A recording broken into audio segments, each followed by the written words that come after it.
Hi, I'm Edward Samuelson. Welcome to the CineFiles. This show, we're going to talk about political documentaries, films that were made by people who went out to get a message out about things that bothered them. And one film that really made me want to discuss this issue was a film that I saw called Streetfight. It was a documentary that was nominated for an Academy Award about the Newark City mayor's race. Two black men running against each other, and it's shocking that you would hardly believe it. Well, this was the I take it the race took in place 2002. 2002. 2002. And yes. we'll, after we finish this up, we'll have a somewhat happy ending for it. We'll discuss that in a minute. Thank you for ruining it for people and their voting. Well, I haven't given everything away yet, but it's two people who ran, and unfortunately, both of these men were black, and unfortunately, racism. What's that supposed to mean? No, I did not mean it like that. Unfortunately, I'm like, what? Racism became involved with it. No, I mean, subject. not only that, but they were both Democrats. They're both black Democrats. men, both Democrats. In Newark. And the film is Streetfight, like we're saying. Streetfight is probably one of the most, just an amazing documentary because it's made by one person. He's out there in the field with his camera capturing some amazing stuff, and it's amazing that.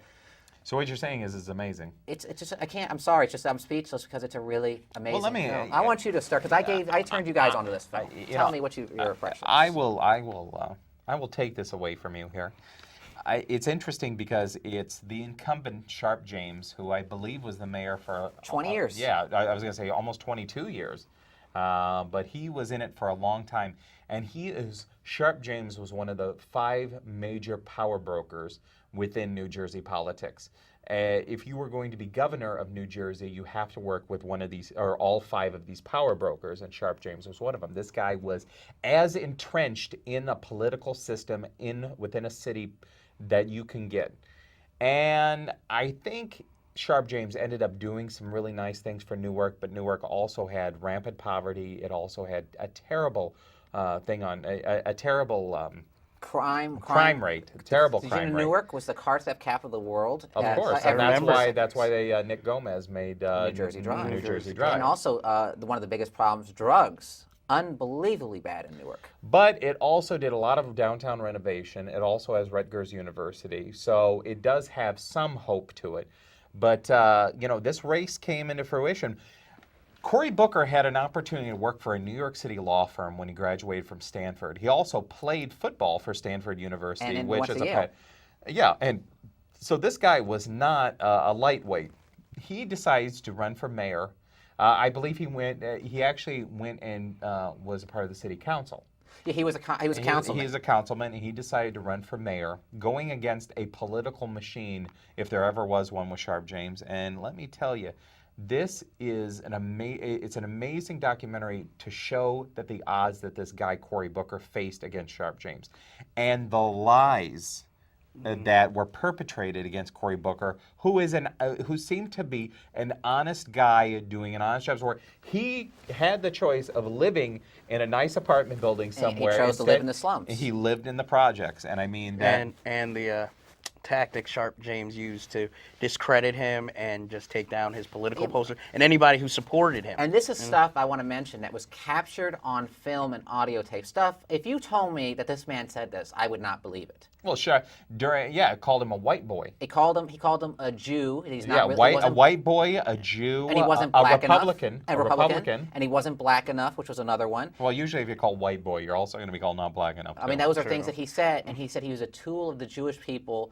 And I was like, how can you say something like that? I mean, it was despicable. It was so bottom of the barrel, you almost expected to lift up the barrel and see Karl Rove hiding there.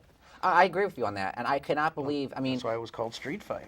It was a street fight, and the thing I love too is you see how Sharp James basically goes around town intimidating people, like giving them tickets. But not so much Sharp James. It was his thugs. His thugs. And sad to say, his thugs were the cops too. I mean, what'd you think of when you saw the police were doing a lot of the dirty work as in tearing down the signs? Well, I thought, a misuse of power, and also like when they're ticketing businesses, and then I think one time they caught somebody Cory Booker knew was at a strip club, and they tried to say that Yeah, the strip business that supported him, right? yeah, It and was a person who worked for his campaign. They said it was at a strip club and they tried to say that the place was an illegally run place. where prostitution was rampant. Exactly, and drugs were sold, and it's just all these underhanded things. But then when you see Sharp James, you see all the underhanded things like he does. I mean, he's of course the poster boy and all this shining stuff, but you see all the like evil. Even when he had to, he agreed to an interview, and then when the guy tried to interview him, he had the security people like practically take the guy's camera and try and take the tapes. And they broke the camera. They broke his camera. They actually grabbed his camera and said, "You don't have any permission to be here." And they got this all on camera when they thought the camera was off. Thank God he left it on. But I mean, this shows you politics is a really dirty business, and I mean, people should see this. Well, you're naive if you think it's anything else. I mean, it not only I'm sure. I wish somebody would have made a documentary about the race in 2004 because it's obvious that John Kerry was incredibly screwed. I believe so too. In Ohio and possibly other states, New Mexico, Iowa, Florida. But I mean, yes, it is very sad to say. But there is something majorly wrong in the political machine of America where you can see underhanded, dirty-ass tactics used in a city race for mayor or a national race for president, and I'm sure coming up in 2006 we're going to see a lot more. Now, there was wonderful moments in Streetfight 2 where you got to see, I hate to overuse this word, but I like using this word a lot, surreal moments where then New Jersey Governor McGreevey, who is no longer governor anymore. He had to leave office because of being a homosexual and whatever, and the scandal that would have ensued. But him sitting there doing this dance maneuver at the podium, going, "Sharp James is the real deal. And just doing this dance, and it is so creepy and weird and very gay. Not saying gay is bad, but it was more creepy and weird than anything else. It's weird to see a political official dancing like that. And starting the chant. But then there was that chant towards the end when they're starting to read the election results and seeing those come through and Sharp James being declared the winner, even though by narrow margin. And you see this room packed with what it seems to be working class folks.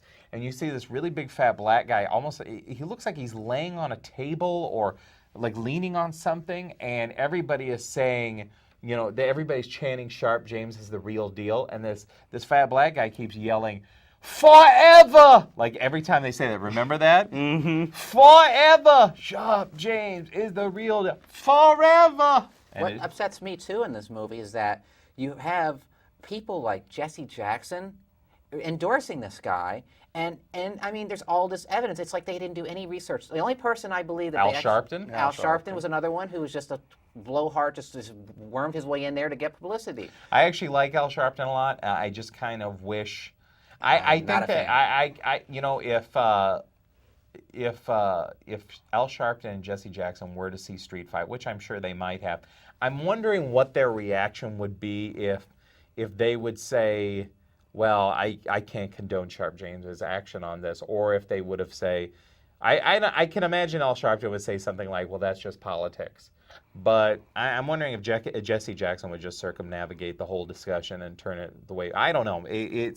I would have liked to see their reactions. It's one of those movies where you really want to hear their actions. You'd like to see it on like a news program and have a roundtable discussion with various politicians. I have to credit too. Spike Lee makes an appearance in the film and supporting Cory Booker, which was a cool thing for him to do. The thing that Cory Booker runs on, I want to wrap this up. I don't want to go too much on this, but Cory Booker basically says, Sharp James has another job where he's secretly pocketing all this money, and there's all these scandals that Sharp James had. Exactly. Very wealthy man. And he completely renovated downtown and put all this stuff, but he forgot about the people who are like, they're, living in poverty, and he's knocking down projects for just real estate developments. And to wrap this up for you, in the best way I know how, yesterday, to kind of time warp this a little bit, the Newark mayoral race mention happened. What happened in 2002 first. What happened? And, but I already said he lost. He did lose the election in 2002. Yeah, he lost the election because I said that Sharp James had his, the poll results came in and Sharp James won. But Sharp James elected not to run for re-election for, I guess, a 23rd term or whatever it was. Probably he saw the movie. And he saw the writing on the wall that his ass was going to get beat. And sure enough, Cory Booker won by almost 70%. Over the, I guess it would Sharp be James the appointed assistant guy. mayor. Yeah, Ron Rice. And now Cory Booker is going to have his legacy start in Newark, and it will be one of the cities in America to really watch for and see what this young man does. I think he has a very bright future as a politician because he I really, say young man, I think he's 2 years older than me. He's so. 37. He's a very good guy, and I have a lot of respect for him. I mean, he never really went to Sharp James level, even though he could have. He really could have. Well, one thing that we didn't get to see in Streetfight, and I don't know if you were very intrigued by, but I was, is the debate we were not allowed to see. We were only allowed to hear it, and that sounded like a riot in and of itself, and with all the accusations and shouting. That's what he calls him, not black enough and not Jew. I heard white boy. I heard white boy during the debate. You only got to hear a little bit of the sound, but it went so crazy, and there was like a near riot and everything. But I guess we can all agree, Street Fight is essential viewing for documentary fans. If you like Michael Moore's films, and this is essential. More than March of the Penguins, which beat it for an Oscar. I still can't believe that. This deserved it a lot more. Shut up, guys. I mean, March of the Penguins. Stop with your fucking penguins. That was an epic thing. That just it goes to the filmmakers for spending that much time in Antarctica. Give them credit. I have more interest in what's happening in the real world than about penguins. Hey, I'll spend some time in Newark before I go to Antarctica. Sure. Although some days.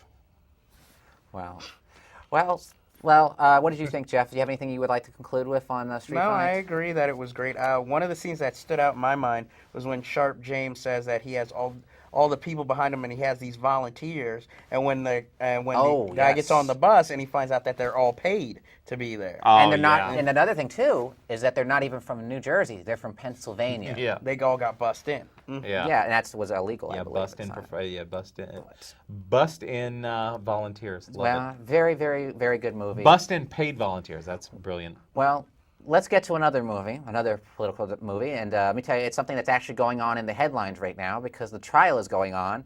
It's Enron, the most powerful people in the room. It's a documentary about the rise and fall. No. Enron, smartest guys. Sorry. There's the smartest guys in the room. It's about the rise and fall of the big energy company, which cost many people their life savings. It ruined families. It's just a horrible situation. And this movie puts the entire story of Enron out there for people to see and judge for themselves. It's really just.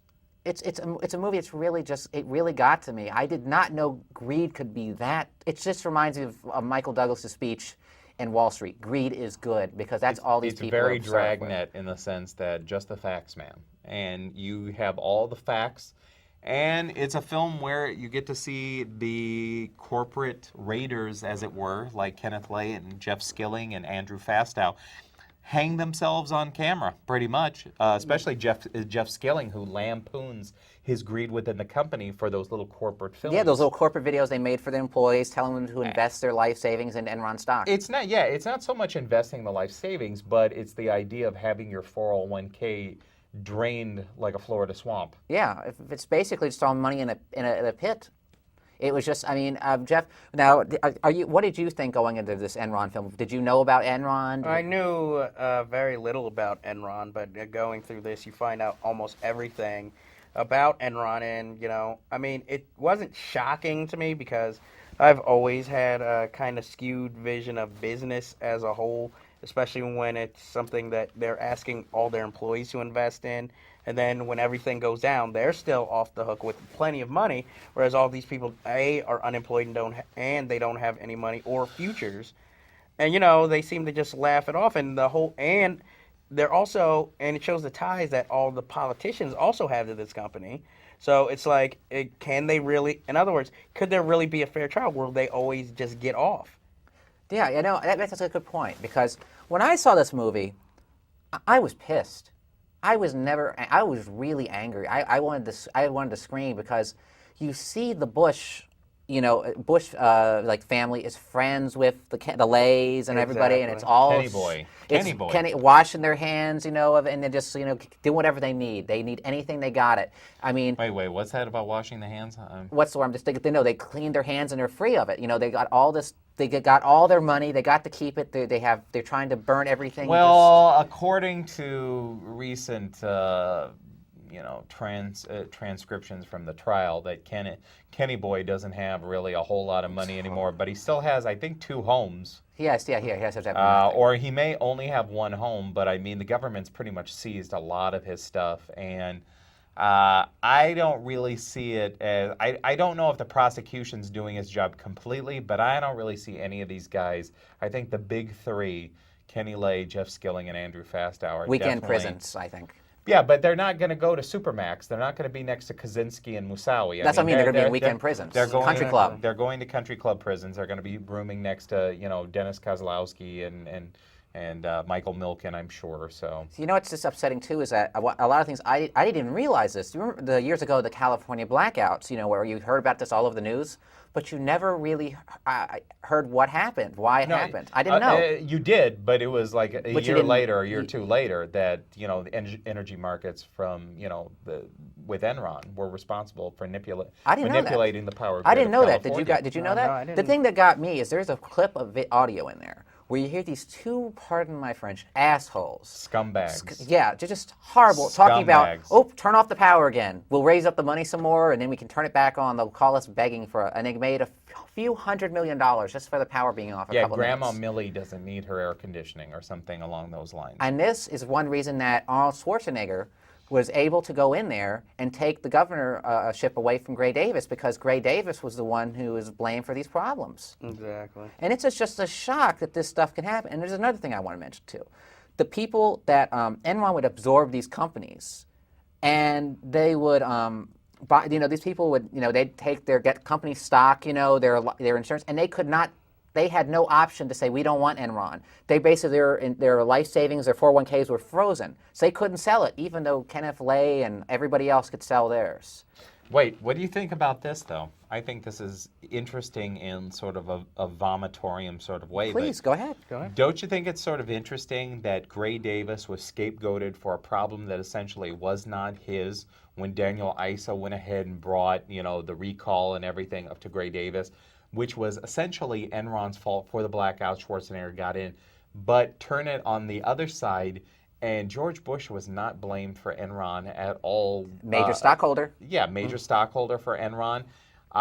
His campaign manager, Ed, the head of the Ken Mellman is now the new one. I'm trying to think. Ed O'Neill, or no, Ed. Ed O'Neill is from Married with Children, my friend. Yeah, that's what I was like. No, He but was involved? Just his campaign manager. No. It was the head of the Republican National Committee or whatever. He was the head lobbyist for Enron, but somehow none of that stuck.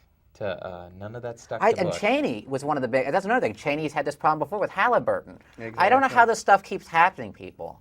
I mean, we're a film review show, but these are relevant topics to our times, and this is the film, and we're viewing the film, and these are the facts. Ed Gillespie, Yes, the head I of the chairman of the Republican National Committee. And the one thing I want to give Enron credit for, the movie itself, not the company, because the credit that company does not deserve any credit. Number one is the filmmakers present everything as fact. They don't really go out and give opinions. They just show it as it is. They let the people talk for themselves, and it's very dry, very deadpan. And they basically show Kenneth Lay and everybody talking themselves. They don't put words in their mouth. They let them do the talking, and people can draw their own conclusions. It's a very well-made documentary. It's amazing. It's really should be seen by people to learn what's happening out there, because it's not reported in your newspapers. It's one of the scenes that I enjoyed from it is when they had the Q&A, and the audience of Enron employees were allowed to write questions on note cards and send them up to Kenny Lay. And part of the trailer that you'll get to see on Enron, if you see it on a DVD or as you're seeing the film, is Ken Lay reading the note card, and it says, "Are you on crack?" Remember that? Mm-hmm. I love that. That was a very humorous moment. And this. Are you keeping track of as someone who did not really know anything about Enron before? Are you keeping track of the trial at all, or? Not really. I am. It's in page 56 every day of the newspaper, hidden. It's just we don't give a shit. It's. I must admit, for a shitty newspaper like the New York Post is, they do have a special on Enron every time. Yeah, they do have a specific reporter covering that. Well, we only got about 8 minutes. Did I mention that the New York Post was a shitty paper? It definitely is. The only thing it's good for is to line your bird cage, as I tell people, or clean up after your dog. Another movie that I want to basically talk about is the last movie today, which is Wal-t. Which I loved. Walmart. I forgot the The high cost of a low price. The High Cost of Low Price, which is directed by Robert Greenwald. Robert Greenwald, thank you, who did Xanadu, believe it or not, and he also did Outfoxed. Two completely different films, but Thank God. I think he's a better documentary filmmaker. There's also another documentary on Walmart, which Mike turned me on to, Walmart A Frontline. Frontline It's a episode, which is actually a better made documentary, and it's very insightful, but there's It's more. it's very, very similar to Enron, Smartest Guys in the Room. Very similar, but the thing about the Walmart documentary by Robert Greenwald is that it gives more information. But it's very ambitious, but it's a damn good documentary. Now, Jeff, I want to start out with you since you really like this. What do you think of it? Walmart. Okay, well, Walmart, the whole thing, I didn't know any of this before I had even seen the movie. And just seeing the movie and seeing how, hearing the actual managers or ex-managers for the stores, how they would talk, and seeing like the deterioration of the mom and pop store that was popular, and wasn't worried that when Walmart moved into the neighborhood, and then a year later, when it first started, the mom and pop store is a little worried, but they're like, don't worry, our loyal customers will come back. And then a year later, you're seeing them board up their store and everything,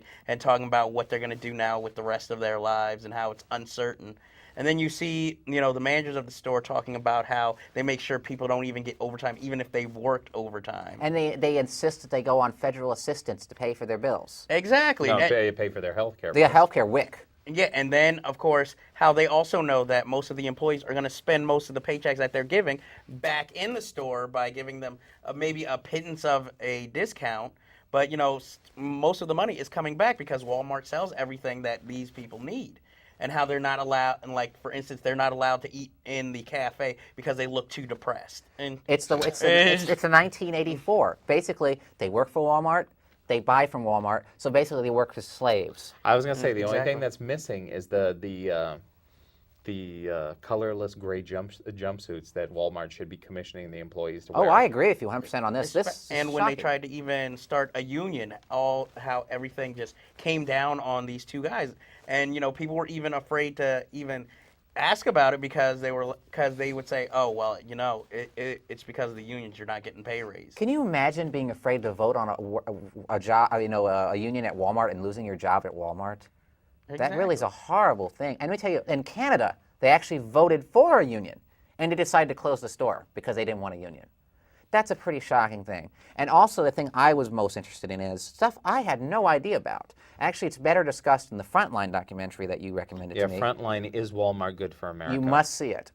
It's about the trade deficit we have with China and Oh, how yes. Walmart has taken advantage of this and how these people are treated. And you talk about people working at Walmart being slaves. Oh my God, these people are slaves. Like even if they all stay in a dormitory, but even if you don't stay in the dormitory, you're still charged rent. It's sick. And these people, we saw years ago how Kathy Lee Gifford, even though I think she's Satan, I think she's a bitch. I hate her. But she got all this flack for, the sweatshop stuff. To be fair, I don't think she honestly knew about it. Walmart does know about this stuff. And they don't care because profits are very, very important to them. That's more important than anything else. Also, another thing, the crime in the parking lots. I can't believe it. Did you remember when you saw those names? I was like, wow, that's a lot of crime. That's a lot. Then you find out just in the first 6 months of that year, it must have been like about 1,000. And then how all they had to do was have a security guard patrol it, and how the crime drastically dropped by having just a security guard just ride around the parking lot. Yeah, and then what's another thing too about how if Walmart doesn't get a good tax subsidy, they leave the store and it's just abandoned, and how they what are some other things that I'm trying to think. I'm sorry, guys. Well, I mean, what stood out for you, Mike, in that documentary that you didn't know? I think the one thing that Robert Greenwald does a very effective job in Walmart, the high cost of a low price, is the human aspect. Yes. The human aspect, and although there was some rebuttals or some sort of flack after the film came out, when you were spotlighting the mom and pop hardware store that we get to see at the beginning of the film, and they come out and say, I guess the owner or something came out and said, well, we didn't close because of Walmart, and that was like one thing that critics were really upset about, like, oh, you didn't get to see, you did a Michael Moore, you're not getting to see both sides of the argument, but whenever the CEO, and I forget his name, but whenever the CEO of Tom Walmart, Scott. yeah, whenever he does get a chance to talk, or whenever you get to see his emails or whatever, once again, it's a case like Enron. This guy hangs himself. That Walmart is a bully. The CEO acts as upon a bully pulpit. I see no difference between him and a Führer of a dictatorship.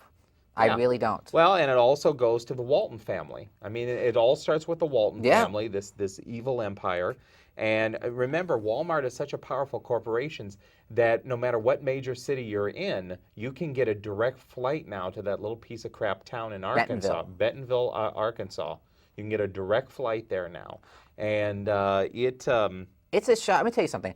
I want to talk about this other one, but I want you to see, Jeff, to see the front lineup one, because that's one we really need to talk about, because there's some things that are covered in there, and they actually have interviews with Walmart. And it's something you should see in addition to this, because they're very, very good companion pieces. It's like you're getting everything. You know, you're getting chapter 1 and chapter 2.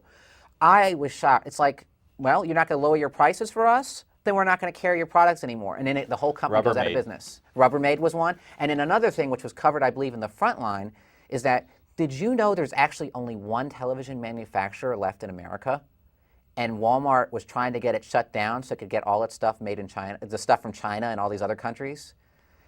All these no-name brand stuff are made by one company in China. And I'll tell you something, whether you're getting at Walmart or what, one thing to always keep in mind, and I try and do this now, and it is very hard, but if you go out and buy a shirt or a pair of pants or a television or something that, especially clothing or shoes, when you look at the tag, 7 times out of 10, it's going to say made in China, and that is just very, very depressing. Right now, our trade deficit is over $170 million with them. They owe us $170 million. And like you said, Walmart takes very good advantage of that. And when you buy Walmart, most of the time, folks, you're not buying America. Remember that. And anyway, we hope this show enlightens you. And Walmart's staying out of New York. Thank you, unions. Thank you, unions. Be sure to email us about this, because this is a topic if you don't email us about, well, I don't know what the hell you're going to email us about. Please disagree with us. If we see your email, rebut us. Edwin will call it amazing.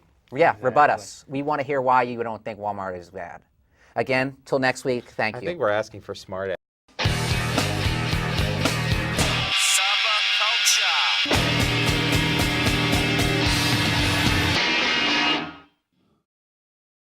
on film and audio tape stuff. If you told me that this man said this, I would not believe it. Well, sure. Called him a white boy. He called him a Jew. He's not a white boy, a Jew, and he wasn't black Republican, enough. A Republican, and he wasn't black enough, which was another one. Well, usually if you're called white boy, you're also going to be called not black enough. I mean, those are things that he said, and he said he was a tool of the Jewish people. And I was like, how can you say something like that? I mean, it was despicable. It was so bottom of the barrel, you almost expected to lift up the barrel and see Karl Rove hiding there. I agree with you on that, and I cannot believe, I mean... That's why it was called Streetfight. It was a street fight, and the thing I love, too, is you see how Sharp James basically goes around town intimidating people, like giving them tickets. But not so much Sharp James, it was his thugs. His thugs. And sad to say, his thugs were the cops, too. I mean, what'd you think of when you saw the police were doing a lot of the dirty work as in tearing down the signs? Well, I thought, a misuse of power, and also like when they're ticketing businesses, and then I think one time they caught Cory Booker knew was at a strip club, and they tried to say that the business that supported him spoke to it. But this race came into fruition. Cory Booker had an opportunity to work for a New York City law firm when he graduated from Stanford. He also played football for Stanford University, and so this guy was not a lightweight. He decides to run for mayor. I believe he actually went and was a part of the city council. Yeah, he was a councilman. He's a councilman, and he decided to run for mayor, going against a political machine, if there ever was one, with Sharp James. And let me tell you, this is an amazing documentary to show that the odds that this guy Cory Booker faced against Sharp James, and the lies that were perpetrated against Cory Booker, who seemed to be an honest guy doing an honest job. Where he had the choice of living in a nice apartment building somewhere. And he chose to live in the slums. He lived in the projects, and I mean that. And the tactic Sharp James used to discredit him and just take down his political poster and anybody who supported him. And this is stuff I want to mention that was captured on New York City mayor's race. Two black men running against each other, and it's shocking that you would hard to believe it. Well, this was the I take it the race took In place 2002. 2002. And yes. after we finish this up, we'll have a somewhat happy ending for it. We'll discuss that in a minute. Thank you for ruining it for people and their voting. Well, I haven't given everything away Exactly. yet, but it's two people who ran, and unfortunately, both of these men were black, and Unfortunately? racism. What's that supposed to No. mean? The hell's No, going on? I did not mean it like that. Unfortunately, I'm like, what? racism became involved with it. No, I the mean, subject. not only that, but they were both Democrats. They're both black Democrats. men, both Democrats. In Newark. And the film is Streetfight, like we're saying. Streetfight is probably one of the most, just an amazing documentary because it's made by one person. He's out there in the field with his camera capturing some amazing stuff, and it's amazing that. So what you're saying is it's amazing. It's just I can't. I'm sorry. It's just I'm speechless because it's a really amazing let me, film. I want you to start because I turned you guys onto this film. Tell me what your impressions. I will take this away from you here. It's interesting because it's the incumbent Sharp James, who I believe was the mayor for 20 years. Yeah, I was going to say almost 22 years, but he was in it for a long time, and Sharp James was one of the 5 major power brokers within New Jersey politics. If you were going to be governor of New Jersey, you have to work with one of these, or all 5 of these power brokers, and Sharp James was one of them. This guy was as entrenched in a political system within a city that you can get. And I think Sharp James ended up doing some really nice things for Newark, but Newark also had rampant poverty. It also had a terrible terrible crime rate, terrible Did crime you know rate. Newark was the car theft capital of the world? Of course, I and remember that's why they Nick Gomez made New Jersey Drive. New Jersey Drive. And also, one of the biggest problems, drugs. Unbelievably bad in Newark. But it also did a lot of downtown renovation. It also has Rutgers University, so it does have some hope.